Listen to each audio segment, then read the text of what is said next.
আমি ঢাকে আছি রে।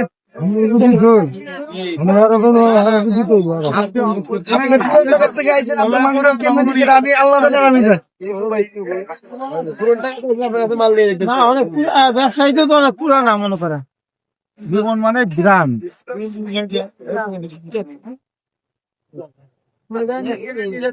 একবার বিশ্বাস করলাম ভাই জাহেদ খান আপনার কাছে কারণ পুরন টাকাতে লোকজন যেহেতু আপনার কাছে মাল নাই ভাই, কারণ পুরন টাকা হচ্ছে বাংলাদেশের মধ্যে সব থেকে খাবারের জন্য বিখ্যাত।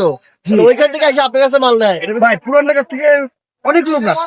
তাহলে তো জাহেদ খান আইবই ভাই। জাহিদ খান তো আবার ডোনাল্ড ট্রাম্পও তো ফোন দিব ভাই, ডোনাল্ড ট্রাম্প তো ফোন বিশ্বের ভিতরে আমার ভিডিও অনেক মানুষ দেখতেছে, বুঝছে?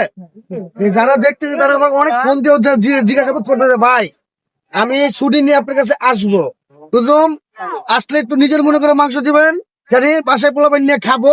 আপনাদের কথা আমার আপনার ভাবি অনেক কথা বলে, আমি কইতেছি ভাই ঠিক আছে আপনি গেলে আসছেন, নিজের মনে করে দিমু খায়া গেলে আমার নাম লইবেন। আমার মতো মাংস এই এলাকার ভিতরে কেউ বেচতে পারে ভাই? লেটেস্ট মাল চাকা চাকা মাংস, তেল চুরবে, আর একদিন 1 কেজি 400 গ্রাম 1.5 কেজি প্লাস, এরকম একটা বলই কারো দোকানে নেই, এরকম একটা বল। আর কি কম খাইবেন আর বকবেন। এটা কিছু মনে হচ্ছে মনে হয়